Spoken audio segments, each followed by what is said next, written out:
Hi guys, this is Masa from the Great White North. So today we're gonna look at these spirits, and we have a guest. We have Sterling with us. Hi Sterling. Hi, thank you for having me. It's a pleasure. So can you quickly introduce yourself? Yes, I'm Sterling Cartoons, the creator of D Spirits, the newest and latest TCG and series that's about to take the world by storm. Wow, you seem very confident. Yeah, I'm, I my am. kids actually love the characters. I have three kids, so I have a. So we want. Oh, have you shown them? Have you shown them the D Spirit characters? Yes, yeah, they like them. They want some fluffy though. They're obsessed with Oh, okay. Yeah, we'll have to get you something. But yeah, no, that's look cool. So in a nutshell, can you explain what is the spirit? Like the elevator speech. You have like 1 minute. What is the spirit? It is an all-age family fun game where you meet all like these unique characters that have all these different powers, and it's just something to sit down and enjoy with your whole family. Doesn't matter if you're young or old. It's easy to understand, hard to master. So I was wondering, why did you decide to create a credit card game where the business is kind of difficult. There are many competitors out there. So what was your motivation? Yes, so I always loved playing TCGs when I was a kid. I loved Yu-Gi-Oh! I loved Pokemon. And I just thought it just would be fun just to have my own spin at it. There were things that I didn't like about each of those games competitively as a player. And I just thought I just would love to create a game that wouldn't have some of the things I didn't like and also make it better as well. Yeah, that makes sense. And you know what? I noticed that recently I downloaded Yu-Gi-Oh! Master Duel, like a lot of people. And there is 6,500 cards, and I don't know, it's just too many. Like, if you want to start, it's just too many. So, I feel, it's good to start from fresh with a small card pool and to do it the way you want to make it. So, I can respect that. Do you have any experience in game development or in business? Not in game development. This is my first one. This is my first like spin at it. This is my first spin at doing business regarding TCG. Now I was like doing business for. Oh, hi! Hey, what's up? Do you What's like your it, name? guys? Yes. Oh, okay, he likes it. I want to stay with your friend. What did he say? He said you want to stay with my friend. Uh, Oh, I see. So you come from the animation sector. yes, I do. So I can understand more why, what differentiates you from the other art and other project is that it feels dynamic. Okay, I appreciate that. I'm a big comic fan, and Okay. not a huge one, but I study art a bit, and it's always hard to try to make something looks alive if it's a still picture, and and if you want to make it kind of fun, it has to really look alive or dynamic, playing with the shadow and like the dynamic. And no, I thought you were really it really looked like a cool anime that I would watch with my kids. Or Yeah, even I by think myself. I appreciate that. I think the sample cards, like the Nepal one you have behind you, Yeah. I do think those are more static compared to the Kickstarter cards. Uh-huh. I feel like every single D Spirit is in motion on the Kickstarter cards. I have like one right here. Oh, you can't see it because of the thing. Okay. Oh yeah. Yeah, all of them are in motion, so I feel like they are a lot more dynamic and I show see. their balance more. And I like the especially old school one we too. have here. These are the new cards that are coming out I with see. But all I of like these the are old one, the samples, yeah. the original ones. Yeah, I like OG stuff. They're vintage. Oh, they're vintage now. Okay, cool. But I really like it. So now I understand. That's why your approach is different. I like it. You talk about having an animation. I saw picture of people in costume. Um, you seem to have solid background in how to market a product or a brand. I would say more about the brand than the product. So I'm just curious, why did you go to Kickstarter and not try to finance it by yourself and go directly, to LGS or other distribution sector? Well, I didn't even think about the LGS way, but originally I was just gonna fund it by myself. I was starting to work with Sony and a bunch of different celebrities up in Atlanta. So my plan was actually to just I was gonna push my career with animation a lot further and just wait until I put enough funds to just fund it myself and then just of course do marketing and stuff like that. But when I saw, and I was already aware of Kickstarter from years ago, but when I saw this, I want to say boom for people having interest in the, new TCGs being developed that, weren't Pokemon, weren't Yu-Gi-Oh, weren't Magic. I thought like, hey, like, why not just give it a shot? I don't know what's Yeah. gonna happen, but the worst case scenario, nobody does it and nobody pledges, and I'll just fund it myself. The best case scenario is okay if it is a successful Kickstarter. I could possibly dedicate my life to this series, which I've always wanted to do, and really just push it as far as I physically can. Yeah, I think Kickstarter became much less scary recently. Uh, Mhm. like 5 6 years ago, there were a lot of projects on Kickstarter where they were funded but products never arrived, and Right. and I think now it looks much more like this is the first step. You want to make a product, you get to Kickstarter to get your seed money, and then you can move forward. But I think people are much less scared to pledge on Kickstarter than 5 10 years ago. Or I forgot when it started. So yeah, it makes sense. And it makes things it's much easier when you have enough seed money to start a project. I want to talk about the art, but let's talk a bit about a giveaway. So we're gonna try to, we want you to really dig into the game and learn about the game. So what we want to do for you guys is we're gonna give away one box and some of the. Yes. Oh, you have one next to you. Wow, so cool. Oh, it's so nice. Holographic D Spirits Kickstarter first edition. Wow. So we're gonna give you a box, and I will try to add some cool stuff too. Like for every 100 views we get, let's try to do like 1 week to see. I really want this to become big. Like we will see later in this video, we're gonna try to have some follow-up video. I would like you to teach me how to play the game. I want to play with you. Oh, okay. Yeah, really like I think I want to push this game. It looks really nice, and I think it's fresh. It's the first game in a long time where actually I feel my kids can play and I want to play with them. Beautiful.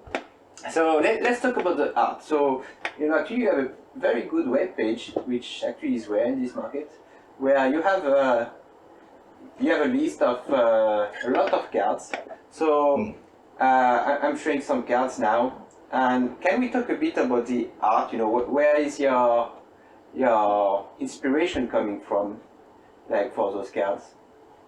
Oh yeah, definitely. I'm a '90s baby. Grew up in the '90s, so I feel like that's just like the best era as far as animation on the cartoon. So, directly, my actual art style is definitely influenced by Pokemon. Dragon Ball Z would be like the next thing right next Oh, to I it. see.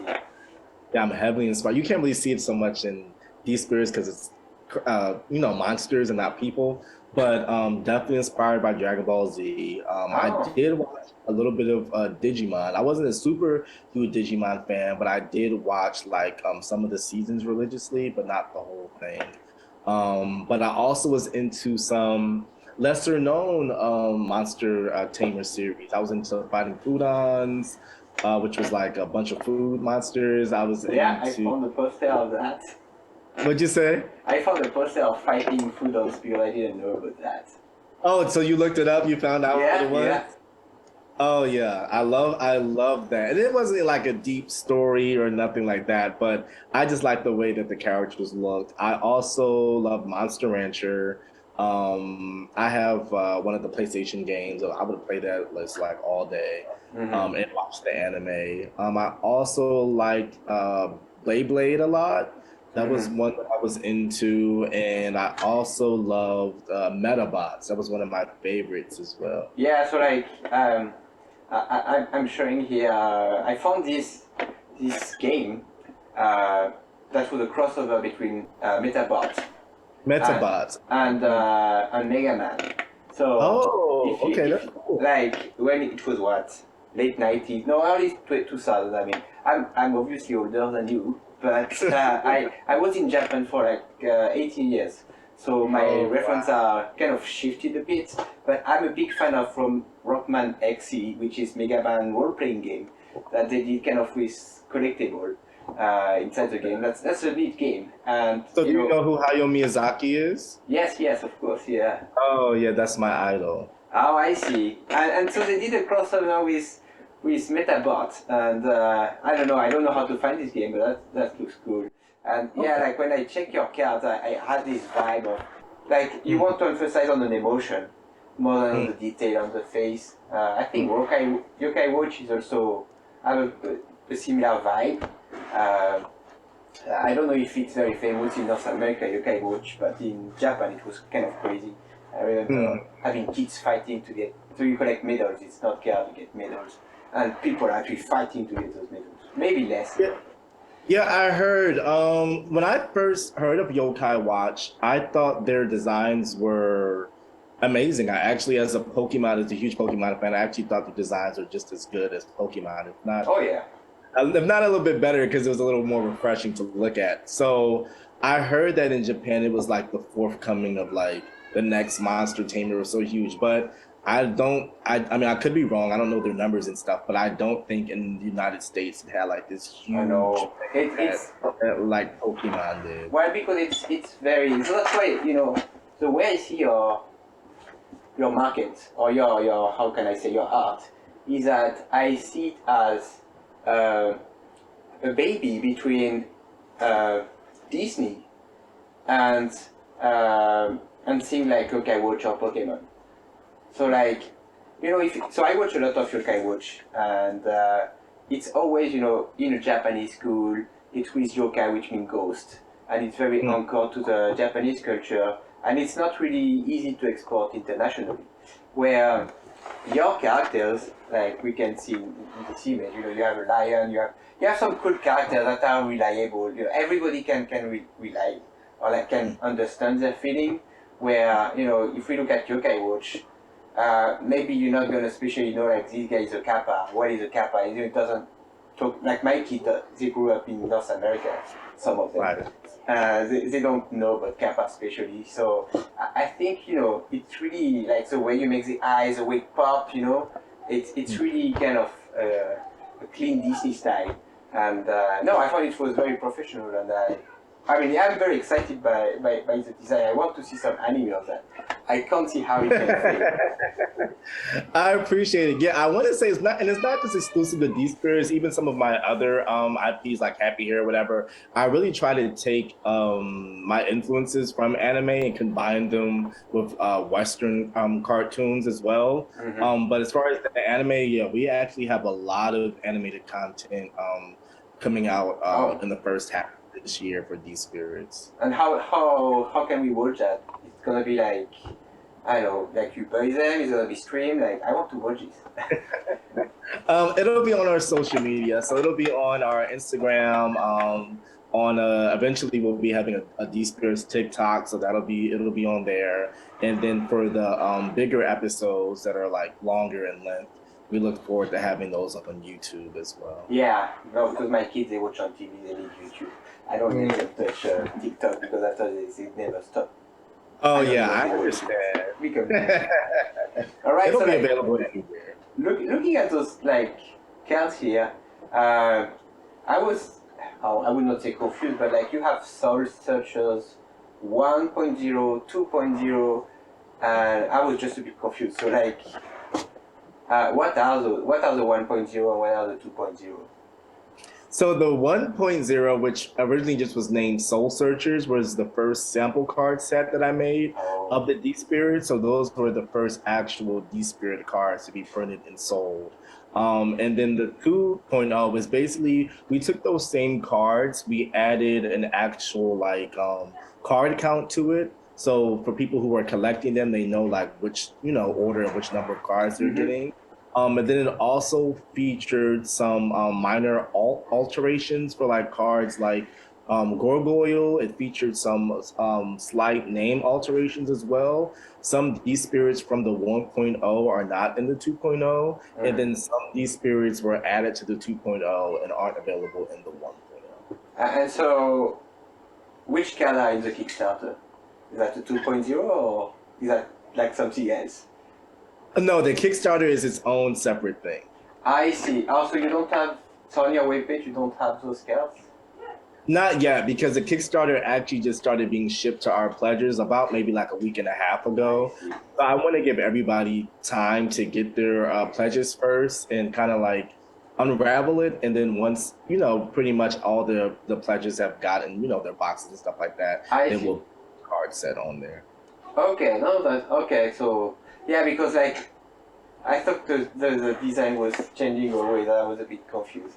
Alright, that makes sense. So I was also curious, I mean, I think you have been pretty clear on that, like, what is the demography that you are targeting?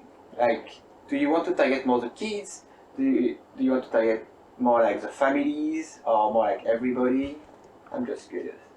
Definitely kids, but I don't want to just say kids. Like I really want to stay strong on families because as a family, I feel like the adults, you still do want to have something compelling that you can enjoy with your kids just as much. Of course, it doesn't mean like you're gonna just like go ham on your kids and like because you're obviously a smarter intellect, you're not gonna just like wipe them off the board. But if you wanted to play with another adult or someone older, maybe a teen or something, it's still compelling enough for you to still play and enjoy yourself. It's not something that's just like, oh, it's just a little kiddie game or something. But I definitely wanted to be family friendly for sure. Yeah. Anyway, that's always the adult stuff anyway. So. What'd you say? That's always the adults that buy products. Oh, yeah, that's true. I guess that is true. But no, because you know what is interesting, like the demographic kind of shifted. I guess people grew up. Like when I was a kid, I started playing Magic when I was like 14, 15, when Magic started. And people like me or younger just became older. It's same with the video game actually. And if I check people that actually watch this channel, most of them are between 30 and 45 or 25 to 45. And the real target now of people who spend money in cards is 30 to 40. That's like the big, because you need a salary, you need money. And so it's always kind of difficult to reach younger market because they say no Pokemon, so they want that Pokemon. Like I can see with my kids, they say, oh, is that a new Pokemon? I say, no, that's a different game. So where adults are more open, but you need to kind of reach, there is more education to do, and the animation is the best thing. I think, of course. Like, especially, I'm just being to interrupt you, especially with me doing animation, I'm no fool to the power of it. When I was actually doing my comics, I would go to schools and talk to kids, and that was the number one thing that they were asking for, as far as with my characters, was to seeing them animated. So can we see any of your animation right now? Like, as it public? Yeah, if you go on to sterlingcartoons.com, I do have some very old animations. Oh, that's you? Yeah, that's me. You look very. Oh, I was a lot slimmer back then. so you do like the big eyes. Oh yeah, that's like I said, that's in all my characters. The endearing and just like wide and just look at you. No, that's really cool. Oh well, you are much younger than me. I just saw your birthday. Oh wow, cool. Okay, yeah. No, I mean I'm not gonna. I want to go. Not now. Oh man, I love it. You know what? Just watching that, it gives me vibes of Ampaman too. Do you know Ampaman? I do. One of my characters, he's a pancake. What is his name? It's Flapjack. He's not on there, but he looks very much like Ampaman. Sure. I see. No, because I mean, in Japan, Ampaman is like the Bible. It's the most important thing in life. I know. Okay, well that's cool. Let's move to the gameplay because that's. I think that's something well, for me, that's the most important. That's what will keep the adult looking at the game. But that's also like, I've been surprised by, if you check the kids, how they play Pokemon now. They just say, oh, I have more power than you. They show one card by one card. I never met any kid that actually know how to play Pokemon. And like, so I try to learn the game, and I have some question about it. And I think, it's actually much easier than Pokemon. But still it have some cool play. So, I have a couple of questions. But first, can you explain roughly what kind of game it is? Like, what's the main mechanism?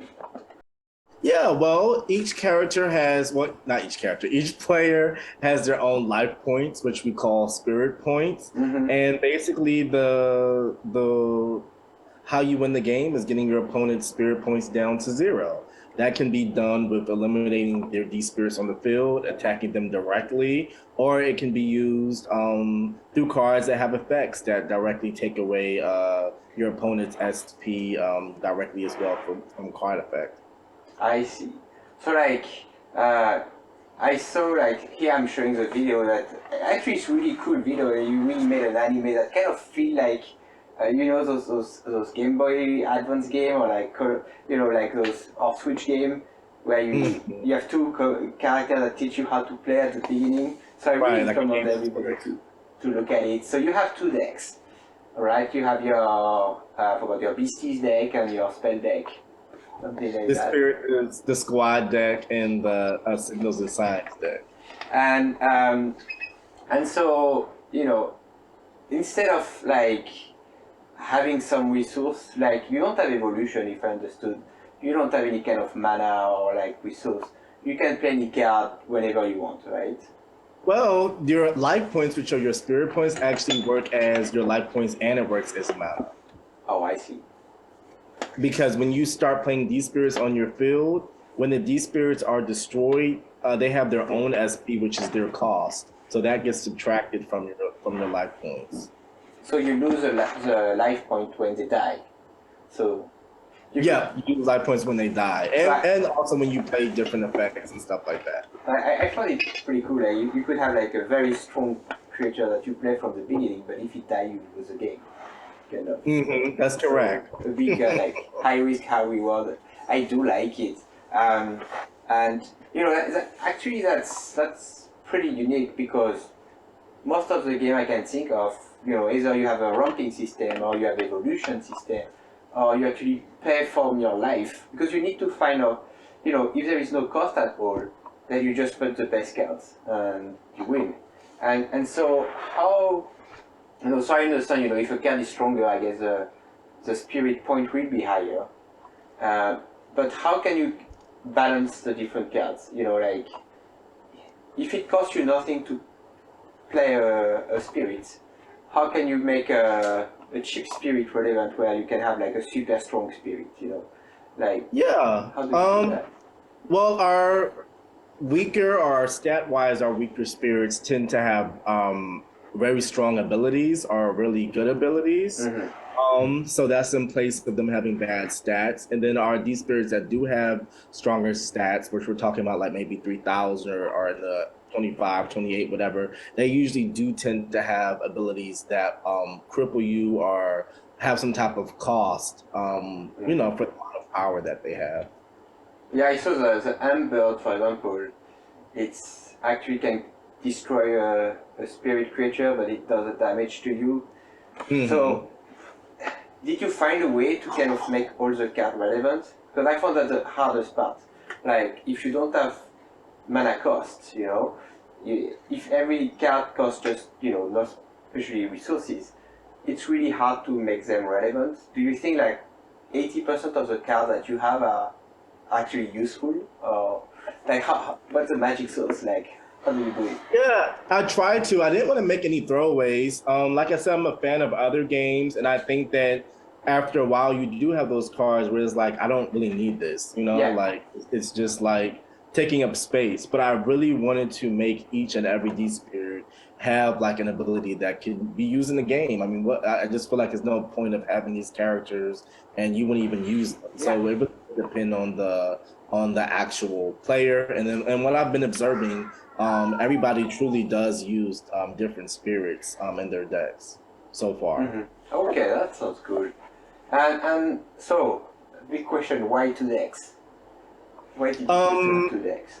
Because as far as even playing video games and playing card games, I'm not a fan of luck. One of my favorite games that I love is chess because it's really strategy based, Yeah, and there's no such thing as luck in chess. Like if you win from thinking like 5 steps ahead and stuff like that. And that's what I wanted for these spirits. Of course, you still have to have that draw system, so there is a little bit of luck. But if you really do know how to play the game, for the most part, and you're aware of what your opponent is doing, you will be able to win. And that's why we have the two decks, because I wanted it to be like if you are at a disadvantage and you feel like, hey, like a signal signs card or a support card would help me in this area, then you draw one. But if you feel like a D spirit would actually help you, then you draw that. So that's the significance of having them separated. And so like, there's allowing more control. When you start the game, you draw seven cards, I believe. 7 between And the squads. can you choose any combination of your two decks? Yes, you can. You can draw like 4 D spirits and 3 signals, or 4 signals and 3 D spirits. Oh, that's cool. Oh, I like it. And do you have a limit of how small each deck needs to be? Can you make a deck with only BC or only spirits and the deck with only spells? Sigil, I think you call them. Well, you have to have 15 to 20 of each. So that's, you can't just have just one, or you have to have both. It can't be one. I see. Oh, but that's so like, now that you say you like chess, obviously I want to play. I haven't played in a while. I have to dust my skills off. It's been a while. Like, I think, I used to beat adults in chess when I was a kid. Oh, wow. No, I mean, like, yeah, I think that's the most important, having a good game system that doesn't need to be complicated. It's just the complexity comes from your choice. And actually, chess is not so complicated in terms of like. It's not. If you use a computer, because there is not so many choices that you can make. Right. That's why a computer can be so good. Where just having two decks here, that's a very, very nice idea. I like it. Yeah, and that's how I describe these spirits. And not to cut you off, that's how I describe it in general. I mean, I don't know how many kids want to run and play chess because it might not be as colorful, but but in this case, it's a little different because the characters. But chess is a very easy game that a kid really can learn, but it's the intellect and it's actually knowing like what to do that takes it like a step further. No, I really get it. I like, so your sigil, that's how you call them, the seal blockage and like the different spells. The signals and signs card. Signal and signs. So do you have any kind of counter spell or board wiper, or like is there a way to control the board with them, or is that more just like combat tricks? Well, they have a lot of different abilities. Some of them summon these spirits from your hand. Some of them summon them from your deck. Some of them negate abilities. Some of them negate other signals and signs cards. It just basically they add effects to the game that the D spirits technically or usually don't do. I see. And how much of bookkeeping is needed in the game? So we don't currently utilize any like dice or extra accessories. Actually, some of the card abilities have like rock, paper, scissors in their effects. So you just literally like do that. And that just stems from me in my childhood. I would always lose dice and all that stuff, and then we have to find coins to flip, and I didn't feel like putting that in the game. So that's something we omitted, but we are going to do eventually some D-Spirit notebooks so that players can take note and keep track of certain like deductions and things like that. But at the moment, we're not planning on doing any accessories like dice. Okay, no, that's good, because I am not a big fan of too much bookkeeping kill a game, I feel. Oh yeah, it's too. I feel like it makes it too busy, and like I said, that just stops my original thought process into the game of just sitting down and just playing the game. Yeah, that makes sense. And how long does a game take in average? Average, I want to say probably like 25 minutes, 20 to 30 minutes. It does depend on, of course, the people that are playing. Some of the games I've observed from our professional players for our tournament that just ended, some of them were like 40 minutes, some of them were an hour, some of them were like maybe 5 minutes. It really just depends on what's going on. So if we want to do like tournament with best of three, you think we need what, 50 minutes or something like that? Maybe an hour for the best of three, two. Because you have a sideboard deck, I forgot how it's called, but Yeah, we have a side deck as well. and there are some effects that can allow you to get cards from it even during your game.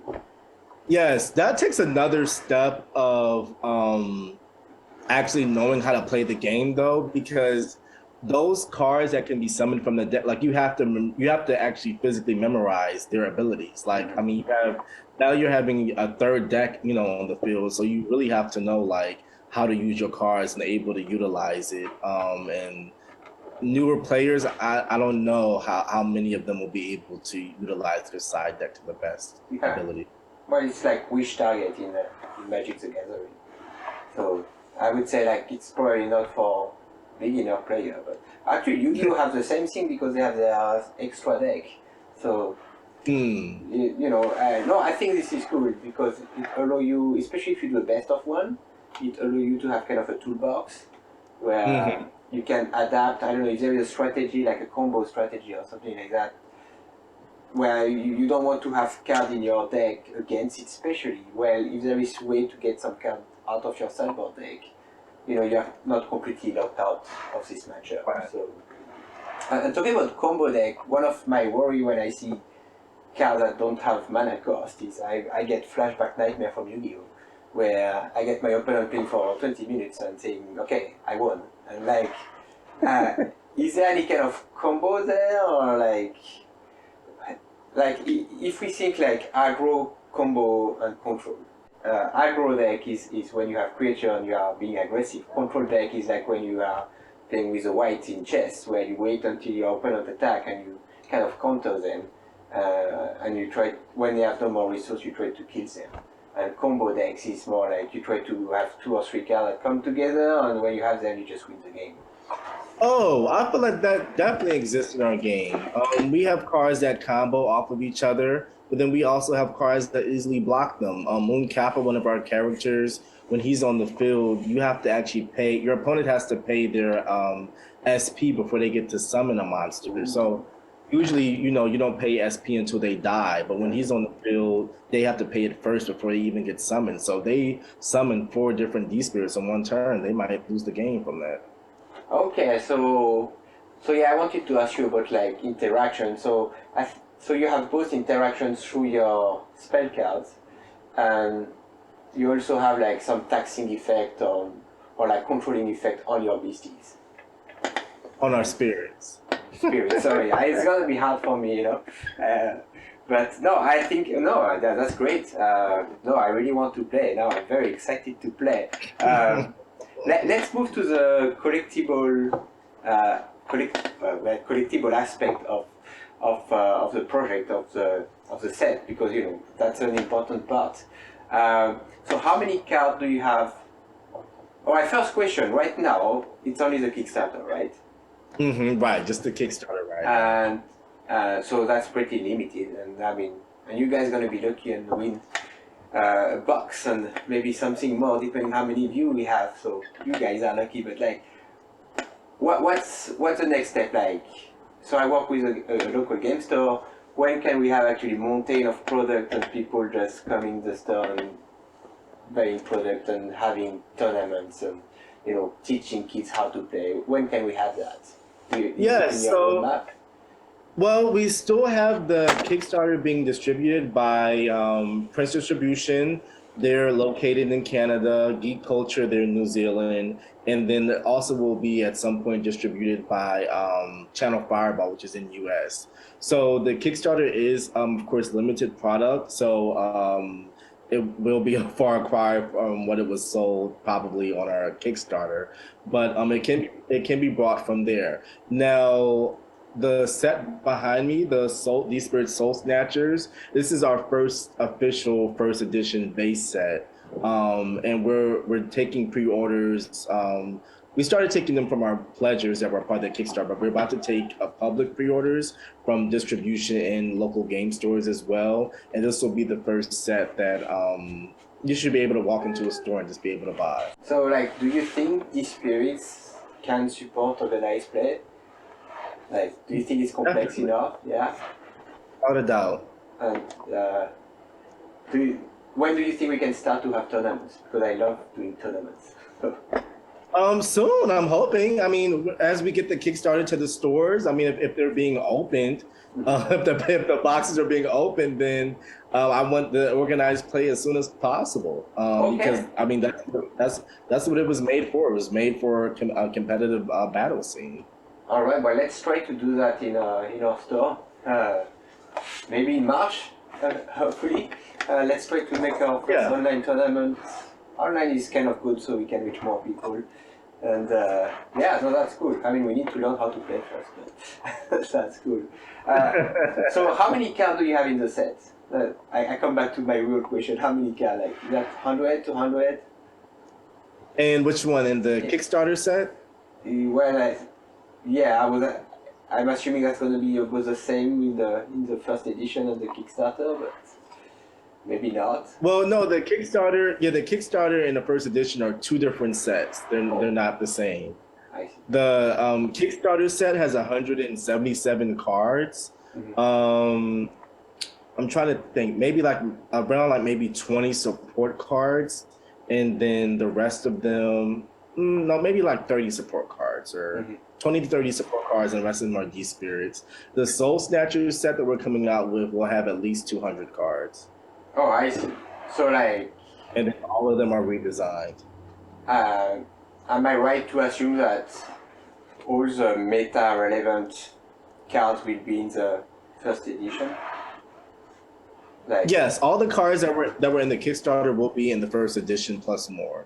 The only ones that will be omitted were the rewards cards that we had for our backers, which would be Jason Song, Nephil and Gaiu's tag team, the one that was, and just those. Trixie will still continue to be featured. Okay, well that's the most important thing. You know, I don't want anybody to feel, oh well, I can't make the best deck because I can't get this card. Then that's just depressing. So what are the different priorities in the game?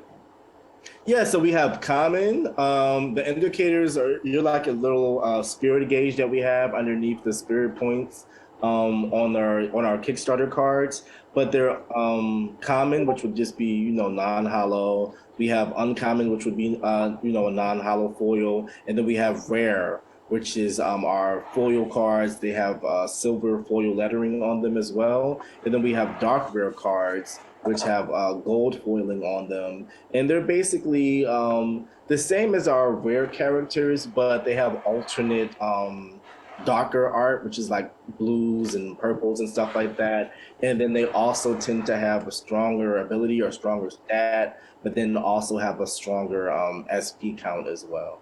Oh, all right. So, and I'm assuming they're hard to get.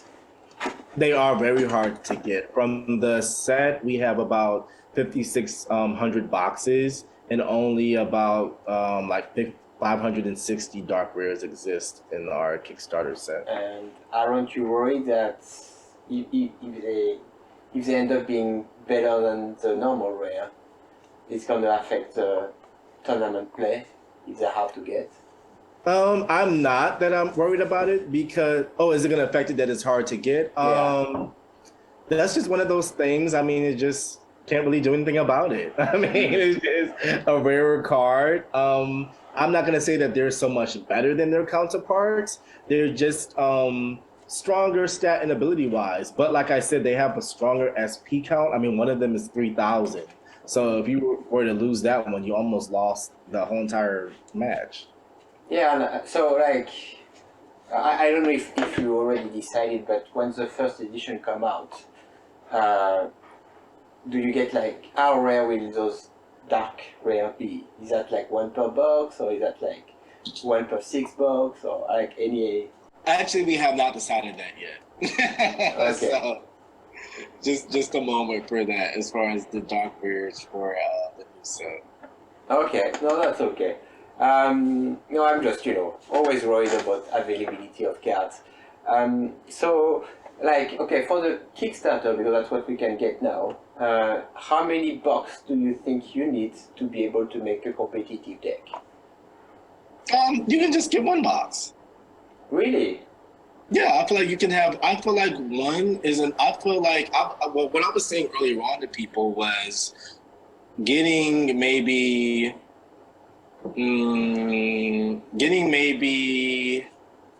because you get 2 Signal and Signs cards per pack, and you need like 15 to start. So I was saying that getting like maybe like 8 packs or whatever is enough to. Enough to play the game, because I really, like I said, sat and it took time making sure that each individual D-Spirit had a good enough ability to use in battle. So it might not be the specific one that you might be wanting as you continue to build your deck, but it is strong enough and competitive enough that you can start battling right away after you have enough cards to assemble a deck. I see. So if you want to collect everywhere, one of each, how many bucks do you think you need? Maybe like 3 boxes, maybe. Mm-hmm. Yeah, I think that's 4. Our regular foils, we have about the foil D-Spirits, I believe we have about like 80 something. Mm-hmm. So, and you get one in each pack. Of course, it's randomized. Yeah. And there's 20 packs per box. So it would. Okay, so you might need like actually 6 or 7 packs. Yes. But it's reasonable, So there is a 20 pack per box. That's what you just said. Okay, all right, makes sense. So you mentioned, so everywhere are foil. You don't have like a non-foil version and a foil version. Oh yes, they are. Everywhere is a holographic card. Do you have one near you that you could show just to see? Yeah. Which one do I want to grab? Let me see. I like shiny things. Like we all do. We're all a sucker for them. I actually like this card. It hasn't been shown off too much, but it was illustrated by Mikkel Sebastian, which is an awesome artist that I had with the decks. This is from the Avery deck, which was only exclusive. I see. For backers, but I don't know if you can see the. Oh, I can see. Okay, so now I see. So they are not dark. I like this kind of foiling. They are very glossy. Yeah, it's very glossy. Well, this is just one of our regular hollows. This isn't a dark. This isn't a dark rare. I see. But, yeah, very hollow. It's really nice. So this is one of my favorite D-Spirits. This isn't a dark rare, but this is Gengar. This is one of my favorites. Oh wow, that looks good. It has the silver foiling, so that's how you can recognize a regular hollow card. Oh wow, no, I really like it. Yeah, it's nice, and this is one of the dark rares. So, as just to compare them, I see. Gold foiling. It has like the bright eyes. It has like dark energy around it. And It's a selective foiling. Yeah, different foiling. It's like a I guess what is a horizontal whatever hollow behind it. It was like a rainbow-ish, but kind of like dark as well because of the background being. So no, it makes it.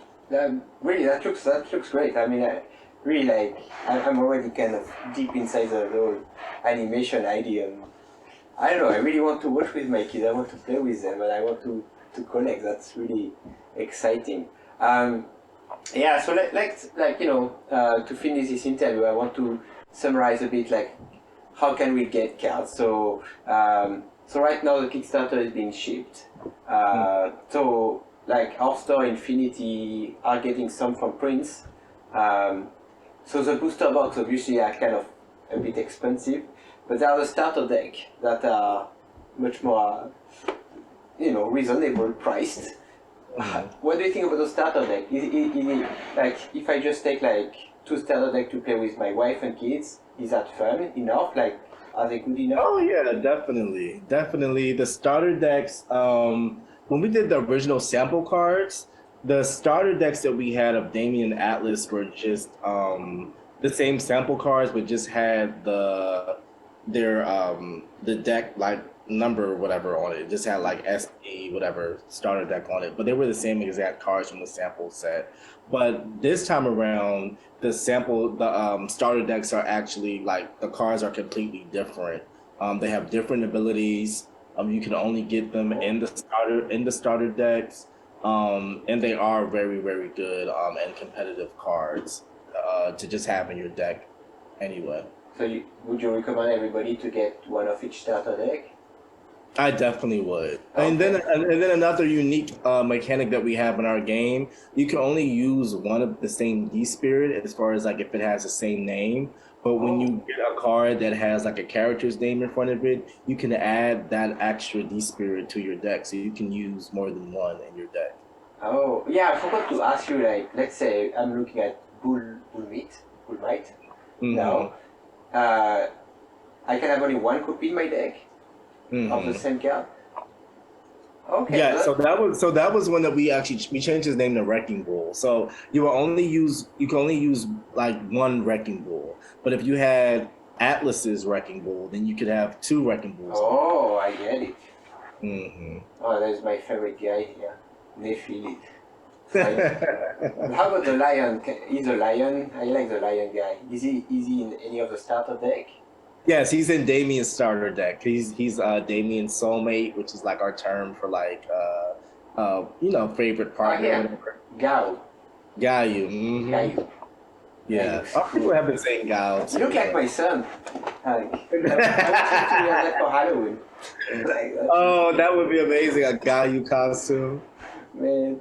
Okay, so I think because this is a good way, like this is reasonably priced, so you can just start with, I would say, get one of each starter deck, and it allow you to wait. I don't know when the first edition will come, but hopefully not too long after. So like you can start to play with the starter deck, and then when the first edition come out, you can get more boxes. Yeah, that's fine too. I'm gonna say we will be doing pre-orders on that probably within the next 2 to 3 weeks. Oh wow! And then the set will be releasing sometime this summer. Okay, so that's very soon. Okay, all right. So I guess we will have to start to take pre-order for you guys. But I hope we can play before then, because that looks really cool. So like, do you have plan for a second set? Oh yeah, definitely. I have already a finite plan of how I want to continue doing the sets for like at least the next 15 to 20 years. Oh wow! Any idea when you want to schedule the second set? No, I do know that after the Soul Snatchers, I do want to do an unlimited print run. So we haven't decided on a name just yet. I of course have an idea, but I don't want to announce it. Yeah. But at some point, hopefully, before the end of this year, we will have another Ultimate Soul Snatchers set that will be unlimited, and it will have cards in it that aren't in the first edition Soul Snatchers. No, I think like it's always it's difficult. You want to have fresh things often, but not too much, not to saturate. Yeah, not to make people bored, especially their wallet. So yeah, we will be having sets. My thing is, I also want to be big on the quality, and I do want to make sure that with each set that we are releasing, that they don't disrupt things for the tournament play. So those are things I want to observe as well. And I think the game looks like interesting enough. So that we're okay playing like 6-8 months with it. Like if a game is good, like chess, we don't change the rule every 6 months. Yeah, I'm not looking forward to doing that, but definitely want to introduce exciting ways to continue the gameplay. And all right, so let's summarize things. Most important for me, when do you think the first anime will be out? Animated content for D-Spirits is coming out very soon, actually. I don't know if I could put a date on it, but very soon, like in the next few weeks. Oh, okay. Now, the actual first episode for D-Spirits is gonna be a little moment. I don't have a date on it. It is something that I'm closely working on myself, and hopefully having some other animators join and assist me with it as well. Because I want it to be spectacular, but I would like the first edition, the first D-Spirit episode to be done before the summer. Because that's actually when we will be attending a lot of conventions and stuff as well. I see. And so to summarize, I wanted to ask you when do you think the product will be widely available in NGS? Yeah, the Kickstarter, as far as the distribution, should be out at least the latest the middle of March. They should be unveiling everything. And then the Soul Snatcher, which is our first edition base set, that'll be out sometime this summer. Okay, so all right, so we have March for the beginning with a small print, and then we have this summer where we can really reach more people. And the key point between D-Spirit and other game, I would say for me, it's the dynamism of the art and the fact that the game is simple yet complex, and this kind of two decks that you combine. So for me, that's why it's so special. For you, why is this game so special? I think, especially for a number of reasons. I do think, and that'll be even evident once we start doing our animation shorts and stuff like that. I feel like our characters are very endearing. They have heart to them. They're not just cards. They have personality, and they have a lot of different just variations and different aspects and angles to them. I think our game is very simple and very easy to learn. But I honestly do think that it is very strategic. Every card does have its own strategy that you can combine it or use it solely by itself to use. And I think our strongest point is just that if you're a player and you like playing card games and you're sick of losing to luck of the draw or luck to certain things, then come over, try these spirits, and have fun playing a game where it's not directly luck based, that you're rewarded off of your intellect and actually knowing how to play the game. Okay, so that's okay. So I think you're really interested in the gameplay, which I think is key. And also, I want to remind you before we finish that if you want to enter for the giveaway, and we will have one box and some other surprise, you have to subscribe, and in the comment you have to say what is your favorite card. Alright, so don't just say, give me a box in the comment, please. Because I have a lot of you doing that. Please show that you actually check the game. Because I care about the game, I want the game to actually, grow, and I want people to play. And when do you think that you and me can play together? Because I want to do that. I like your company, I like your energy, I want to play with you. I want you to teach me how to play first, but I want to play with you. Oh yes, I would love to teach you. Of course, I'm gonna take it easy on you. I wouldn't mind losing either. Soon. Let's maybe after the pledgers get their stuff, which will be after the end of February. Let's do something maybe like by the middle of March. That sounds good. And if I win, maybe we can do more with you. Okay? I will have to study hard. Oh yeah, like I said, I would definitely, it would be a learning thing more than me actually trying to actually take you down. I'm very excited by this, and it's the first time I work on a lot of projects. It's the first time that actually my kids keep checking what I'm working on. So that's a good sign, That's a lot. And they don't call it a Pokemon. They just they say, what is this lion? Or is that a ghost? Is it shiny? It have its own identity, which I think is the most important. I mean, this guy here, I really like. I think that's a good mascot.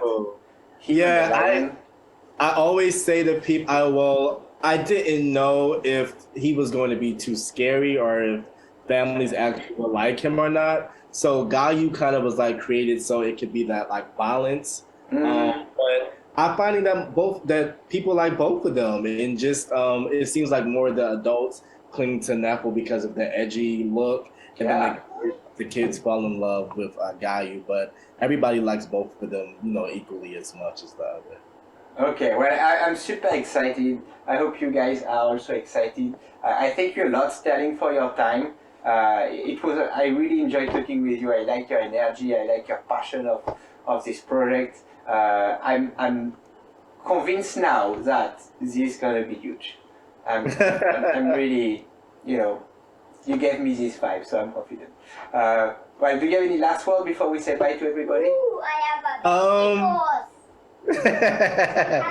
No, I don't. Okay, the last word. You guys have to play D-Spirits. You have to collect the cards. The characters that we have are endearing. They're one of a kind. And if you sit down and actually learn how to play the game, I promise you will never stop playing. Ooh, I have a belly goal.